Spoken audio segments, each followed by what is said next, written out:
está lá no livro de Lamentações, capítulo 3, versículo 21.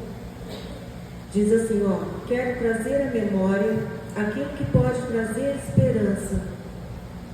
Quando a gente pensa na nossa vida, na nossa trajetória, na nossa caminhada, o que vem à memória?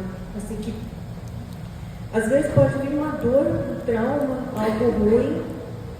Só que eu tenho estudado bastante ultimamente, terminei meu mestrado e comecei já o doutorado, que fala de metafísica, que fala sobre neuroplasticidade. Eu sou psicanalista, mestre em neuropsicanálise, então é a ciência alinhada à psicanálise, e aí eu descubro que tudo que a ciência já vem comprovando está aqui na Bíblia. Deus já deixou para a gente aqui, né?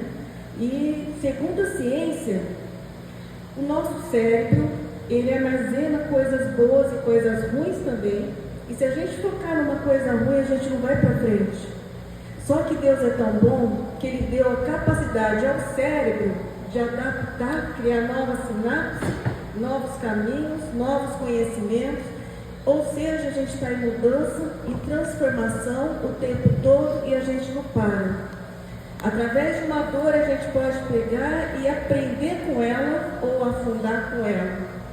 Através de uma situação, pode ser um trauma, pode ser uma perda, pode ser as feridas da alma, que são 5, né? Que vem luto, abandono, rejeição, traição, abusos e outros aí. Ou eu posso pegar isso e fazer um aprendizado e avançar com a vida, ou eu posso ficar presa naquela dor e ficar mastigando, correndo atrás de nada e não chegar a lugar nenhum.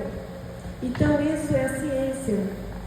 Eu vou contar uma história. Nós estamos no mês de setembro, que fala muito do autoextermínio, então é um mês que nos leva a pensar, refletir por que isso vem acontecendo há muito tempo e como que a gente pode entender isso. Por que o ser humano às vezes para numa dor? Por que a gente, e como a gente pode sair dessa dor e seguir em frente? Então a história é de um garoto de 17 anos, o Mike. Ele encontrou um carro no terreno baldio. Escrevi até o nome do carro aqui, é um Mustang 1968, lá nos Estados Unidos.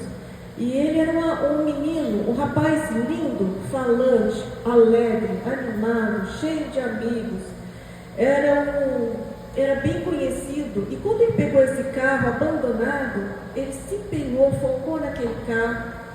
E menino gosta dessas coisas, né? Tem menino que gosta de lado de motor, de polir, de encerar, de lavar.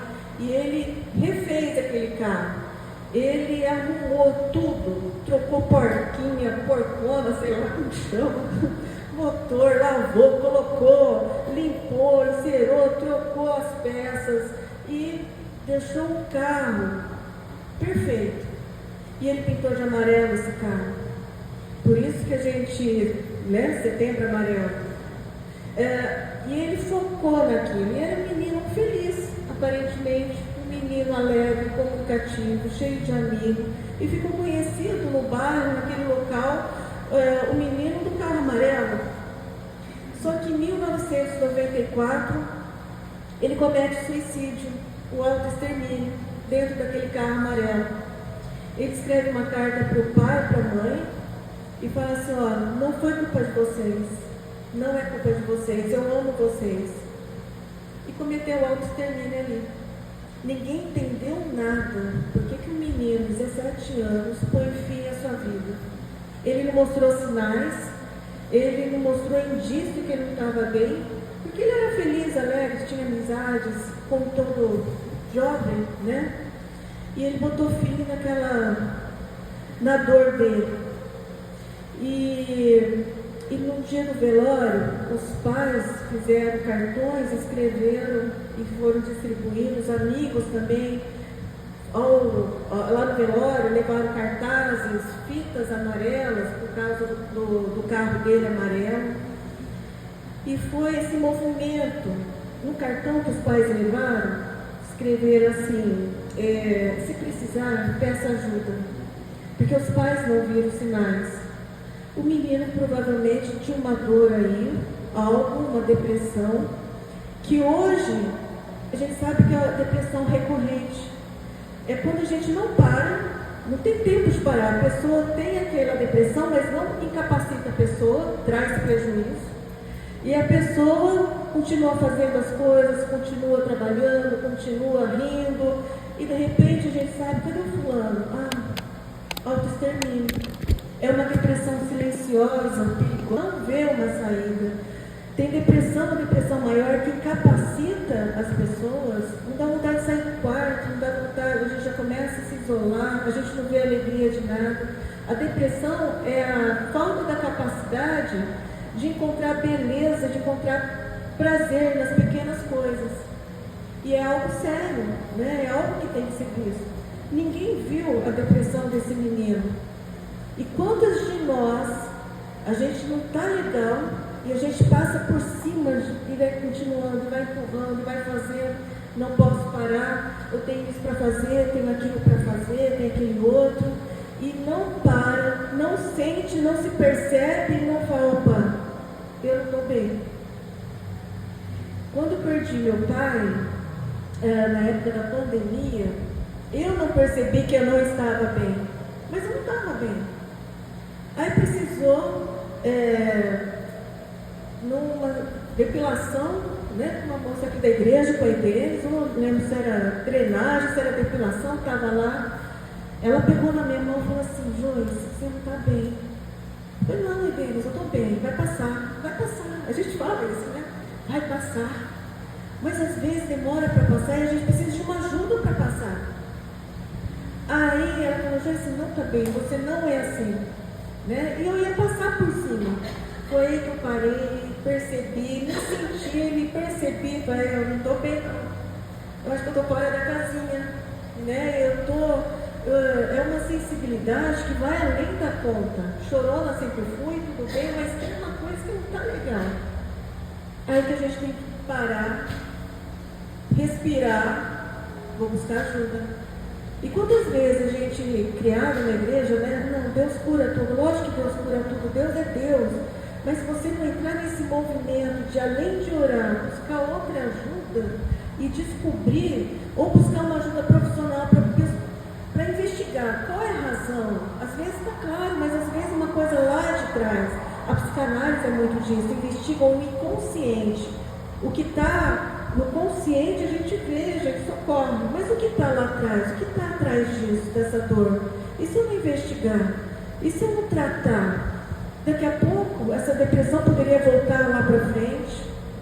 Há 3 meses, 4 meses, dia 9 de junho, perdi a minha mãe, né? Então, vamos pensar nisso, vamos tratar nisso. Quero trazer à memória aquilo que me traz esperança, pensando nos meus pais. O que me traz esperança? É saber que um dia eu vou encontrá-los. É a salvação, é a vida eterna. Saber que eles estão melhor do que a gente aqui. Trazer a memória. Se a gente pensasse nos pais do Mike, o que eles vão trazer de memória? O que eles vão puxar na memória? Eles podem puxar a morte, o suicídio, ou eles podem pensar que aquele cartãozinho simples, as coisas simples, né, que foi falado, aquele cartãozinho, quando foi passado, muitas pessoas deram retorno para eles, falaram: olha, eu estava pensando em me matar, mas aqui o cartão, se você precisar, peça ajuda, me dê um up, porque é gostoso. Nós precisamos de uma rede de apoio.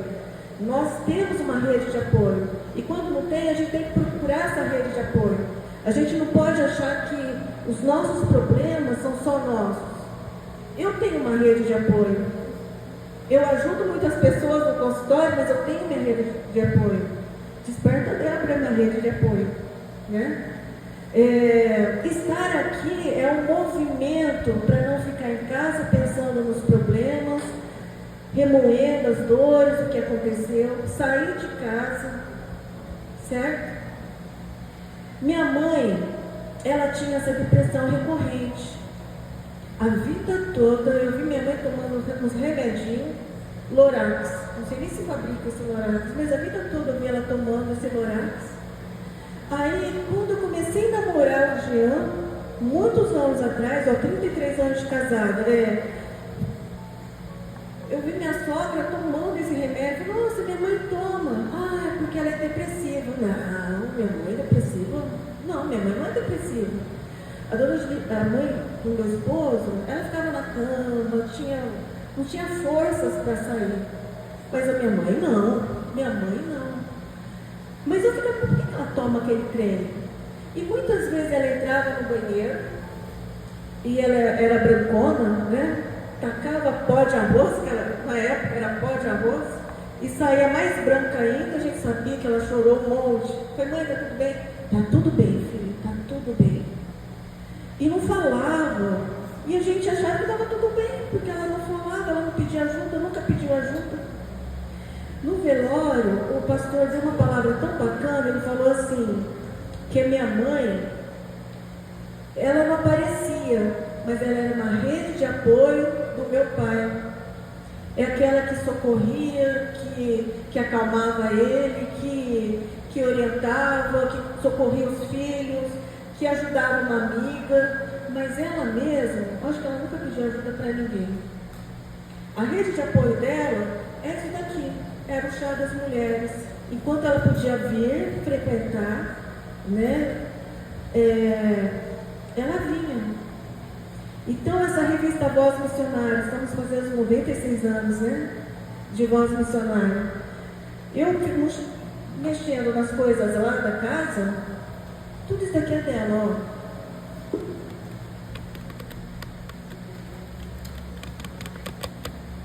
Socorro aqui, ó. Eu acho que tem muito mais. Mas a minha mãe, ela teve Alzheimer. Mas eu lembro que eu cresci com essas revistas dentro de casa circulando. Muitas que eu peguei, está grifada, está rabiscada. Ela estudava a Voz Missionária. Essa daqui, ó, 1981. Nós viemos a Lins, nós éramos de Olímpia, chegamos aqui em 80. Então, logo em seguida, ela já começou a assinar. Olha como que era a Voz Missionária daquela época, de 1980, 81. Pequenininha, é uma revista. Olha de hoje. Olha a diferença. Se você colocar aqui do lado, ó, cresceu, melhorou, a qualidade do papel é outra, né? E a última aqui, ó, e ela tinha esse cuidado. Ela colocava dentro de saquinhos. Vem 3 revistas no ano, né? Algumas aqui tem 4.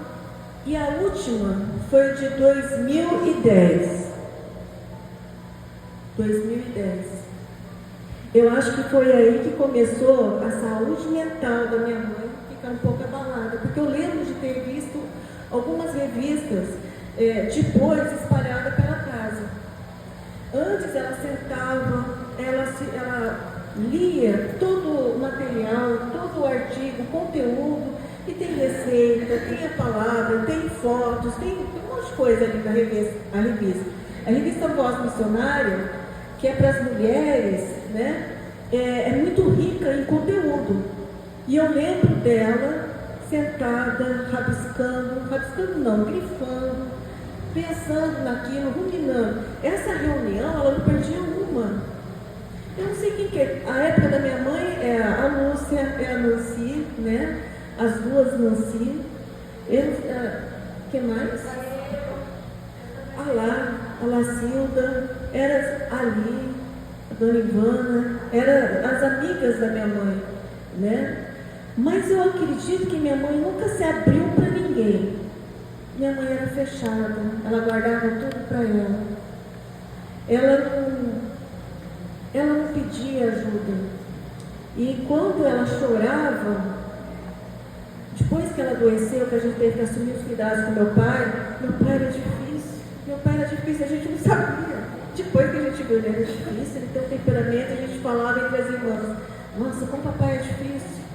Como que ela aguentou, né? Porque ele é rigoroso, é exigente, tudo. Mas ela aguentou e poderia ter pedido ajuda. Quantos de nós somos assim, não pede ajuda? Homem é mais difícil ainda de pedir ajuda. Eu não tenho o Eduardo aqui, eu vou pegar ele. Eduardo, você pede ajuda quando você não está bem? Não, é mais difícil ainda. Mulher ainda consegue sentar, se ela tiver um ouvido, um aconchego, alguém para sentar do lado, até escuta. Mas homem, é o contrário, se fecha mais. Isso, é aquela cultura que o homem não chora, que não pode reclamar, depende da criação, né? Mas na sua geração, a geração Y, geração X, homem não chora. Hoje, as gerações mais recentes são mais frágeis, vamos dizer assim, né? Mas não aguentam muita pancada, mas a geração lá atrás tinha que aguentar em silêncio, tinha que fazer, E é um erro pensar assim, porque somos seres humanos. Nós somos seres humanos. E Deus deu essas emoções, sensações. Nós temos que exprimir a alegria, a tristeza, o medo, mas desregula às vezes. Então, por que tem pessoas que são mais sensíveis que as outras? Por que tem pessoas que são mais resilientes que as outras? Por que tem pessoas que são mais melindrosas do que outras? Tem a questão do temperamento, cada um tem seu temperamento, tem a questão da criação, mas tem que falar sobre a depressão. Uma pessoa que está depressiva, realmente, ocorrem mudanças cerebrais aqui, a estrutura, é tudo mesmo misturado. Aqui é o córtex pré-frontal, que é responsável pelo planejamento, pelas decisões, é tudo atrapalhado. A pessoa não consegue planejar, não consegue escolher direito, não consegue ver uma saída. É liberado através da amígdala neural, que é o de controle das emoções, muito cortisol. Cortisol é estresse, né? Então, acontece uma disfuncionalidade aí. E o que poderia estar liberando, que é a serotonina, a dopamina, a ocitocina, né, que são os hormônios do bem-estar, não. Libera a noradrenalina. O que é isso? É responsável, aquela coisa assim, é o alerta de fuga, de perigo, de medo. A pessoa fica sob alerta, o coração dispara, né? A pessoa fica assustada o tempo todo e não tem nenhum perigo visível. Tudo acontece aqui. É uma questão química cerebral. Então, quando a pessoa não está bem e ela consegue verbalizar, então não pega muito no pé, fica em volta, porque as decisões podem estar todas confusas, a pessoa não vê saída, um probleminha pode ser grande, é algo que a gente tem que estar em cima. Vou pular aqui, ó. Tem as questões genéticas, ambientais. O que é isso? Predisposição genética. Provavelmente minha mãe era depressiva. Hoje eu tenho uma filha que ela tem esse diagnóstico bipolar. E tem dia que ela não está bem. Tem dia que ela está bem. Tem dia que as escolhas dela, eu falei, filha, você vai com essa roupa? Ah, mãe, eu vou. Eu falei, filha, precisa da rede de apoio. Eu sou a rede de apoio nessa hora, né? E quando eu vejo que ela não está muito bem, que ela está verbalizando coisas que não deve, aí eu ligo, Jaque, me ajuda aí, vamos orar. O negócio não estou aguentando não, está difícil. Né? Eu sei que tem uma rede de apoio, porque é espiritual também. Deus pode curar? Pode. A Bíblia fala que a gente não sabe orar. A gente sabe, eu já estou olhando assim, Senhor, conserta o córtex pré-frontal da minha filha, conserta todo o sistema límbico dela, conserta a amígdala neural, regula as emoções, porque o Senhor pode, o Deus que eu acredito, que eu abri um mar vermelho. O cérebro é pequenininho, ele pode arrumar também. Deus cura, cura. Nós precisamos estar alinhados com isso. Mas a pessoa precisa pedir ajuda. Ela tem 21 anos e a gente correu com ela. Ah, mas é da igreja? Vai tomar remédio? Se precisar, tem que tomar. O remédio vai ajudar a fazer funcionar direitinho. E vai fazer terapia. Porque uma pessoa de fora, com a técnica certa, com o olhar clínico, vai saber te direcionar, te posicionar, com a ferramenta na mão, porque estudamos para isso. Meninas, peçam ajuda, não deixem o negócio crescer, não. Tem muitas que têm vergonha de falar que tem problema, que está com a saúde mental abalada. Isso não é. Por que a gente usa óculos? Porque chega uma hora que dá zica aqui, né? Precisa de um reforço. Não é? E a saúde mental é a mesma coisa. Quando o coração, o rim, ou o órgão, o estômago não está bem, a gente procura o médico adequado. E nós devemos pedir ajuda. O estilo de vida aqui, o sedentarismo, a falta de uma dieta equilibrada, aquela má qualidade de sono, quando você para de dormir legal, descansar já é um sinal. Se você ficar várias noites sem dormir, pode desencadear quem já tem essa depressão, já tem uma predisposição para isso. A depressão pode ser questões hormonais também. Existem alguns tipos de depressão que a gente tem que investigar para medicar e fazer o tratamento correto. Uma professora me ligou semana passada aos prantos. No domingo ela já começa a passar mal, ânsia de vômito, noradrenalina aí. Situação de medo, de pânico, chorando, porque no dia seguinte ela já tinha que estar trabalhando. Ela falou, eu não aguento mais. Então, vai procurar um médico, pede afastamento, toma um remedinho, depois você me procura. Porque eu não posso fazer nada, eu só posso falar, você não está sozinha, amiga, você está comigo. Eu estou junto com você. Vai passar. Não desista, porque numa hora dessa é muito rápido. A gente ouve muitos casos de pessoas que desistiram porque não viram saída. As pessoas querem eliminar uma dor, não querem eliminar a vida em si, mas é tirar essa dor. É necessário conversar. Então, o estresse crônico, traumas psicológicos, dores emocionais, a ferida da alma, que são luto, traição, humilhação, abandono, rejeição, estupros, perdas que nós temos, essas separações que levam a gente a isolamento social, a gente tem que buscar ajuda mesmo, porque pode estar desencadeando e desencadeia um desequilíbrio, tudo químico aqui. Então é real, depressão não é frescura não.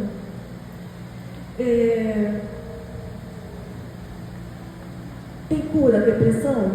Às vezes não, só que se Deus quiser curar mesmo, mas tem tratamento. Como que eu consigo lidar com a depressão de um paciente? Como que eu olho a depressão desse paciente? Primeira pergunta, você topa sair dessa? Você entra nesse movimento comigo? Porque não adianta nada eu querer e você não. Vamos junto? Se a pessoa concordar, a gente começa. E olha o que a ciência fala, que a constância, a gente tem que ser muito disciplinada, ter uma constância, uma repetição por 21 dias e depois a gente já vê um sinal bacana na pessoa. Na Bíblia fala que Daniel orou, jejuou por 21 dias. Todo começo é difícil, porque o que o corpo quer? O corpo ele só quer prazer, por isso que a gente come, né? Por isso que a gente dorme. O corpo busca isso, a mente só busca isso. Primeiro, é o prazer. Segundo, economizar a energia. Quando tem alguma coisa, não estou com vontade. Não, vamos, não, estou com preguiça. É o corpo, é a mente falando. Vai não, boba, fica aqui, né? Vai dormir. Tem a pregação, quando você vai ministrar, tá bom, aí vem aquela, não, será? O nosso cérebro é muito inteligente, ele vai te sabotar. E o nosso cérebro também quer evitar a dor. Então a gente se esquiva, a gente foge. E como que a gente vai tratar a dor? Segundo a psicanálise, é enfrentando essa dor. A gente não pode mudar o passado.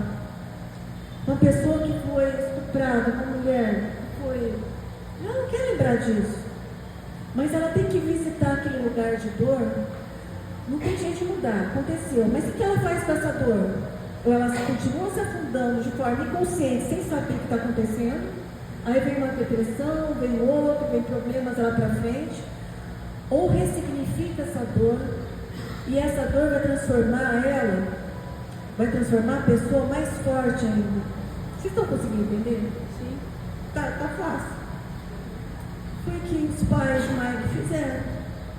Ou eles se acabavam chorando porque o filho cometeu autoextermínio, ou eles pegaram, foi o que aconteceu, eles pegaram essa dor, transformou em bilhete e saiu passando por aí. O suicídio dele foi em 1994.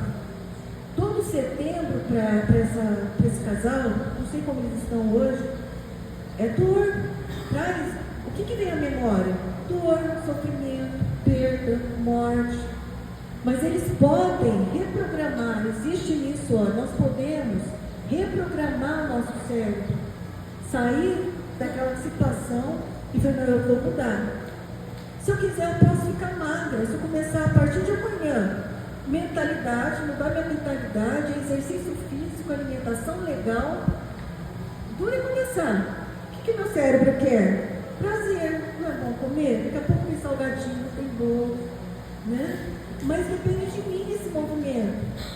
Eu tenho que eliminar uns 25, 30 quilos por aí, né?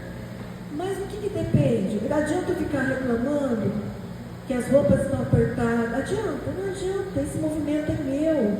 Eu que tenho que decidir e eu que tenho que colocar em prática. Quantas vezes nós, Deus fala isso para a gente através de outras pessoas? Quantas vezes eu nasci falando, nas Desperta Débora, constância. Parecia que até olhava para mim. Eu falava, Senhor, eu entendi. Disciplina. O Senhor falando, já estava na Bíblia, a gente tem que ter obediência, constância, a gente tem que se amar, eu tenho que me amar, tenho que me priorizar, eu tenho que me sentir, que ver, né? E quem está nessa dor, quem quer mudança, pode fazer o que quer, porque Deus deu essa oportunidade até para aquele pior ladrão mudar de vida. Se ele permanecer numa constância de fazer coisas boas, de pensar a cabeça, mudar a forma de pensar, que vai mudar o comportamento. Então, qualquer pessoa pode conseguir qualquer coisa, desde que ela tenha constância. E a constância gera hábito, e o hábito gera excelência, é o treino. E isso vai gerar uma nova mentalidade. Aquelas pessoas que falam, eu não posso, eu não posso, não, isso daí não é para mim. Não, não posso naquele lugar é só para gente rico, fino, eu não posso entrar ali. Não gosto, não. Esse não, o que a palavra diz? A palavra pode virar um decreto. Ao abrir a boca, fala que você pode, que você consegue. Se você quer, você consegue. Você consegue mudar os seus hábitos, você consegue mudar a mentalidade. Com ajuda, você pode tirar a crença que te limitou, uma crença limitante, porque às vezes a gente ouve dentro de casa, não, você não presta para fazer isso. Você não é capaz de fazer isso. Não, você não sabe, né? Quantas vezes a gente ouve isso até de pai, de mãe, de alguém da família, ali próximo, que a gente leva para a vida e não sabe, e acha que não sabe, e acha que não pode, e acha que não vai conseguir. A gente consegue. Depois de 50 anos que eu fui começar a estudar de novo, foi depois que meu pai morreu que alguém falou, você não está bem. Aí eu fui me olhar e falei, acho que eu estou fora da casinha, eu não estou bem, eu não sou assim, eu não sou desse jeito. Vou começar a estudar de novo. Então agora é a minha segunda profissão, porque eu sou pedagoga, agora eu sou psicanalista, e tudo bem. Fecha um ciclo, começa mas você já está velha? Minha sobrinha, tia, mas você está velha. Ai, filho, você acha? Tudo bem, mas eu vou mesmo assim. Não deixa ninguém te parar. E a pessoa que pode te parar mais é você, não queira parar. Entra nesse movimento, recomeça, pensa. Se você está com pensamento assim, que não vai conseguir, que está difícil, pede ajuda. Que outra pessoa vai chegar e vai dar uma palavra certa, vai direcionar. Eu preciso contar essa, eu vou contar. Semana passada teve a conferência. Quem que daqui estava na conferência? Aí veio o pastor de fora, é a quarta vez. Pastor bom, né? E a gente quer ouvir Deus falar. A gente ama, eu amo. Quando Deus fala, usa a boca de uma pessoa e fala, é isso, isso, isso. Eu me sinto assim no colo do Senhor, porque Ele está me vendo. Ele sabe que eu existo, Ele sabe da minha dor, Ele sabe da minha necessidade. Vamos para frente. Eu ia esperando o pastor falar alguma coisa. Ele não falava nada. E quando era para falar, a pessoa que estava atrás para segurar, ora por ela. Eu falava, Senhor, você não tem nada para falar para mim?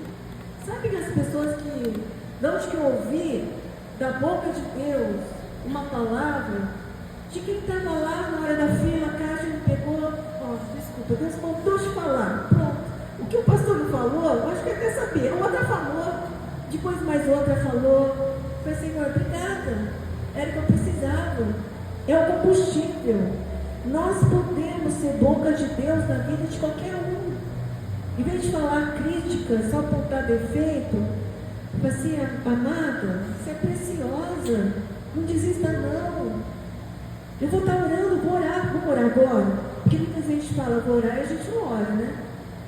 Você não está sozinha. Você levanta a cabeça, olha, perceba. Porque às vezes a gente está só focando numa dor e a gente não vê ao redor. A gente não enxerga algumas coisas, porque a gente está focada só num pontinho.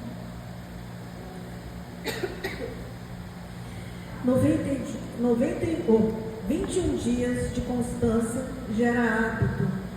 Então qualquer um pode mudar. Né? Qualquer um pode mudar. Aí eu vou te perguntar, você tem parado, se visto, se sentido? Você tem nomeado a sua dor? Você percebe o tamanho da sua dor?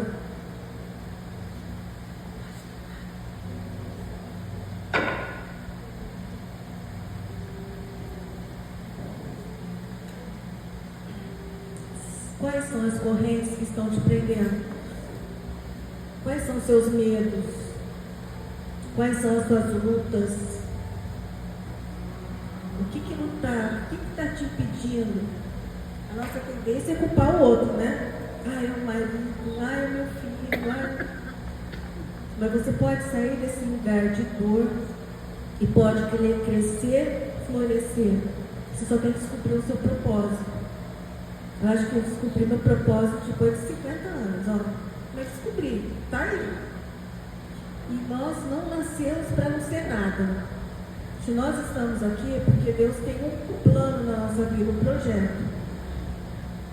Mesmo que alguém falou para você numa hora, eu nem sei porque você nasceu, mas estamos aqui, então é para vencer. No Desperta Débora fala muito disso, que nós não geramos filhos para perdição. Então eu não aceito uma palavra de derrota para minha filha. Eu não aceito uma palavra de maldição. E tudo que já foi lançado, a gente tem que quebrar. Eu falo, Senhor, eu sei que eu não estou sozinha nessa. O Senhor está comigo. E tem uma rede de apoio aí. E vocês também têm essa rede de apoio. A gente só tem que acessar. A gente só tem que abrir a boca e falar, eu preciso de ajuda. Eu estou com um problema assim pode ser pequeno, mas é o seu problema, então vale a pena todo mundo parar, olhar e socorrer. Vocês concordam? Vamos falar um amém? Né? Amém! Amém. Desperta Débora é um projeto maravilhoso. Quem que é Débora aqui? Ah lá. Eu sou uma Débora. Quando foge as forças, quando a gente não vê saída, vem uma palavra e fala, você não está sozinho, vamos orar. E quando tem as conferências, viagens de fora, que cada testemunho que a gente vê, nossa, e conseguiu, né? E houve resultado. A oração é tão importante, gente. Na hora da oração aqui, o córtex pré-frontal, acontece um movimento maravilhoso. Você se sente amada, pertencente a algo maior. Você se sente um poder de decisão. Eu estou orando, estou clamando, estou falando e a palavra vira. A palavra falada vira decreto. Certo? Amém? Amém. A gente podia orar um pouquinho, dá tempo?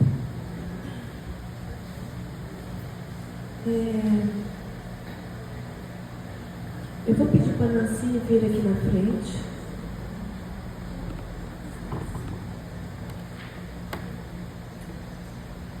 Queridas, fica aqui, Joyce. Então, nós estamos neste mês, como a Joyce falou, de Setembro Amarelo. Eu acabei chamando a Joyce aqui e não a apresentei, mas eu gostaria de fazê-lo agora. A Joyce é nossa irmã em Cristo. Ela congrega aqui na nossa igreja, na Igreja Metodista de Lins. A Joyce é pedagoga e a Joyce abriu um novo caminho na vida dela, sendo hoje também psicanalista, mestre em neuropsicanálise, especialista em saúde emocional, empresarial e gestão. Então, a Joyce é uma pessoa que buscou, que foi atrás deste conhecimento, baseado não só na ciência, mas também naquilo que a palavra do Senhor nos orienta.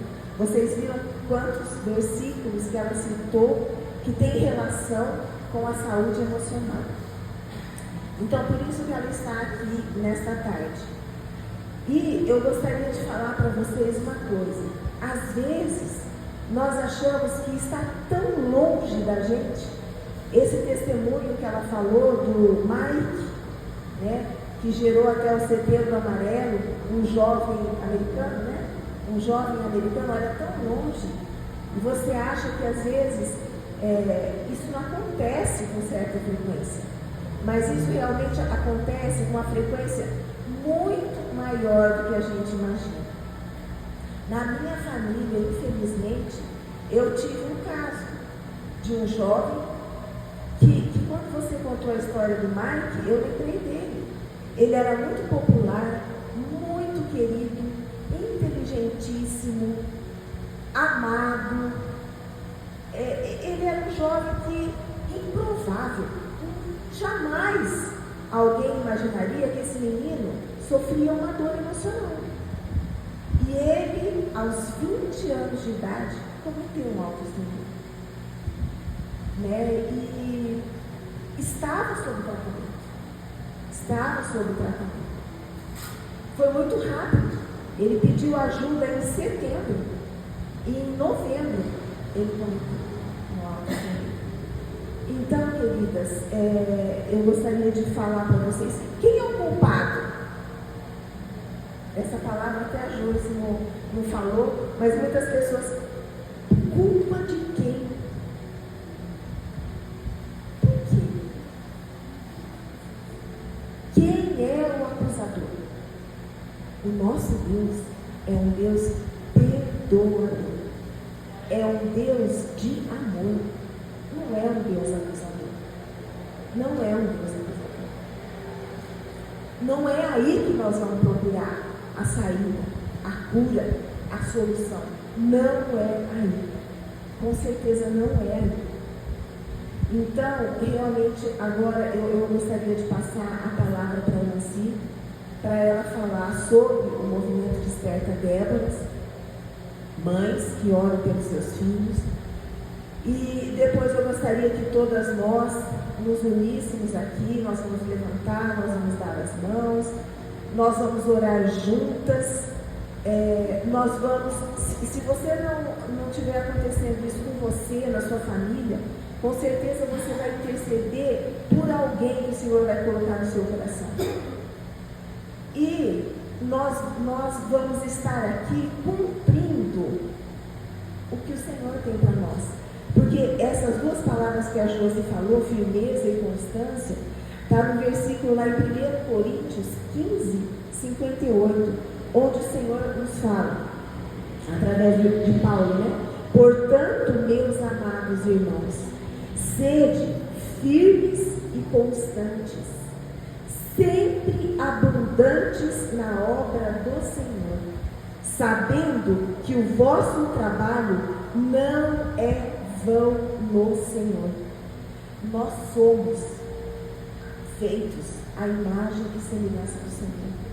Nós somos obra-prima da criação. Nós somos menina dos olhos de Deus. A primeira obra do Senhor é a nossa vida. É a nossa vida. E a bênção está onde? Está na união entre os irmãos. Aí está a bênção.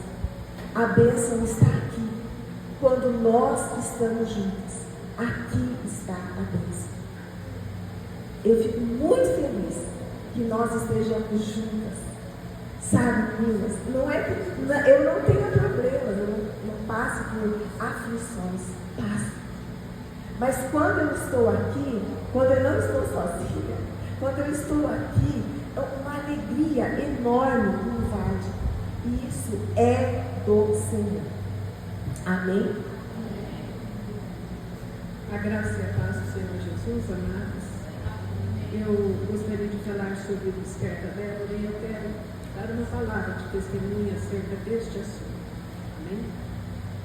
Eu creio aqui que boa parte. Tem alguém aqui que não conhece o Desperta Débora? Tem? Não. Todos conhecem o Desperta Débora. Eu quero te dizer que o Desperta Débora fez 30 anos este ano. Nós comemoramos no grande congresso no mês de junho. O que importa? Mães de joelhos, filhos de pé. Então o ministério surgiu com a finalidade de que mães apoiassem os filhos para se converterem e serem levados à presença do Senhor e nele permanecer. Amém? E é isso que surgiu o Desperta Débora. E nós somos uma família, amados. Desperta Débora é uma família. Quem resolve abraçar, quem decide abraçar a causa do Desperta Débora, sabe disso. E nós temos visto grandes milagres acontecer através do Desperta Débora. Temos visto o Senhor levantar pessoas que estavam no leito de morte. Temos visto o Senhor levantar crianças com problemas gravíssimos em UTIs, né? E temos visto Deus curar de câncer, libertar de homossexualismo, que nós sabemos que não é tão simples. Mas eu quero te dizer que nós formamos um grupo. Nós temos um grupo de oração. E nós intercedemos. Nós temos um compromisso diante do Senhor e com as irmãs de estarmos intercedendo, não só pelos nossos filhos, mas por todos os pedidos de oração. Eu creio que se a gente abrisse aqui, né, para que você pudesse entender, né, eu mesma, faz 2 semanas, há 2 semanas atrás eu estive acamada, simplesmente acamada, que eu não conseguia me levantar. Quem que me acudiu? As Déboras. As Déboras foram na minha casa. As Déboras estiveram lá. Teve Débora que cozinhou para mim porque eu não conseguia cozinhar. Débora. E eu louvo a Deus por isso.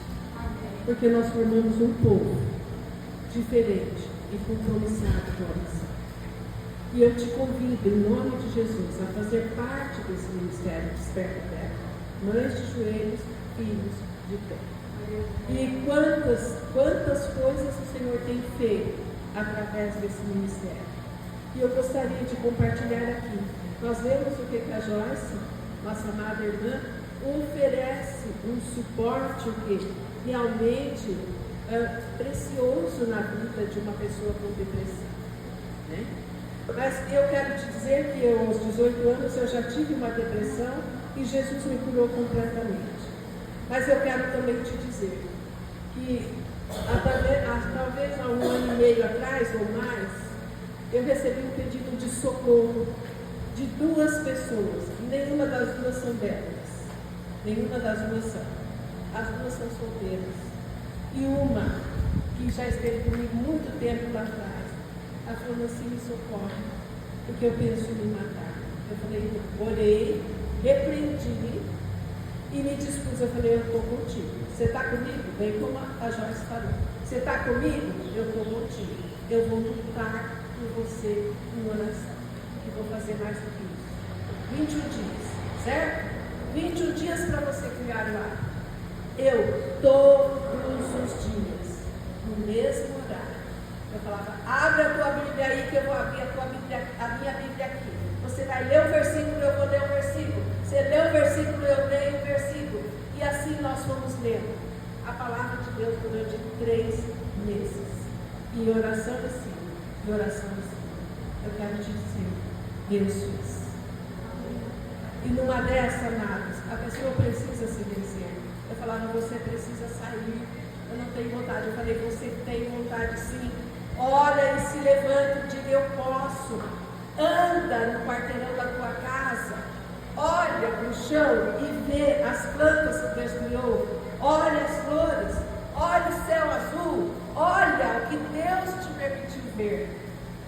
Eu quero te dizer, amados, que Deus fez. Amém? Então eu quero, nesse momento, gostaria de orar. Posso, Senhor? Tá? Eu gostaria de orar. Eu não sei como está o teu coração. Eu não conheço as tuas dores, de algumas até conheço, né? Mas de outras eu não conheço as dores. Mas eu gostaria que você colocasse a tua mão no coração. Coloca a mão no teu coração. Deixa o Senhor tratar contigo. Deixa o Senhor realmente lidar com a tua dor. Sabe, amados, uma das coisas que eu sempre digo para as minhas décadas, eu chamo de minhas décadas, são do Senhor, né? Mas o Senhor me permitiu adotá-las. Uma das coisas que eu sempre digo a elas: Jesus não pode tratar se você não olhar nos olhos de Jesus e enxergar o teu problema. O Senhor não pode tratar, mas você tem que ter a coragem de olhar para Jesus e dizer: eu tenho, Senhor, este problema e eu preciso de Ti, Jesus. Todas as vezes você vai se lembrar, né? Muitos dos casos que Jesus curou, o Senhor dizia: olha para mim. Os olhos do Senhor são de fogo. Sabe por quê, amados? Perscrutam o mais profundo do nosso ser. E Jesus só pode operar com a sua autorização. Quando você se olha e fala: realmente, eu preciso disso, porque eu estou com tal problema. Amém? Amém? Feche os teus olhos. Pai eterno, Deus Santo, Príncipe da paz. Jesus querido, Tu és o Príncipe da paz, o Senhor dos senhores, o Deus poderoso sobre todas as coisas, que tem o governo na vida de cada uma das minhas irmãs. O Senhor conhece as suas dores, o Senhor conhece o seu passado, Pai querido, e eu clamo a Ti em nome de Jesus. Que o Senhor traga a memória dela, Senhor Deus, aquilo para ser ressignificado, Pai, em nome de Jesus. Enquanto elas não tomarem consciência disso, ó Pai, o Senhor não pode operar. Que dentro delas o grito de socorro, ó Pai querido, possa ser expresso nos seus olhos, ó Jesus. Que o Senhor possa perscrutar cada coração, em nome de Jesus Cristo de Nazaré. Senhor Deus, sonda. O Senhor é Deus que cura, Pai. O Senhor é o único Deus capaz de curar as dores da alma, Pai. E nós cremos nisso. Nós cremos no Teu poder, Senhor Deus, para curar, para libertar, Senhor Deus, em nome de Jesus. Que nessa tarde, Espírito Santo de Deus, o Senhor esteja derramando da Tua graça. Derrama, Espírito Santo, da Tua graça neste lugar. Em nome de Jesus, na vida de cada uma das minhas irmãs. Sonda-lhes o coração, Jesus. E que elas tenham a coragem de olhar para Ti, Jesus, e dizer: eu preciso de Ti, porque eu tenho esse problema. Eu tenho certeza, Pai, a Tua palavra fala que o Senhor inclina os seus ouvidos para ouvir o nosso clamor. E assim sendo, eu creio que o Senhor opera com o Teu poder. Assim como um dia o Senhor me libertou da depressão, o Senhor me libertou da tristeza e da solidão. O Senhor não faz acepção de pessoas, mas o Senhor vem e derrama, Senhor Deus, a tua graça redentora, salvadora e libertadora neste lugar. Em nome de Jesus, que cada vida aqui, Senhor Deus, seja visitada pelo teu poder, pela tua graça, por coragem. Eu te peço que o Senhor venha fortalecer o espírito de cada um, para que tome a decisão: eu sou vencedora por Cristo Jesus. Pai querido, que o Senhor venha, derrama da tua graça, derrama do teu espírito, ó Pai.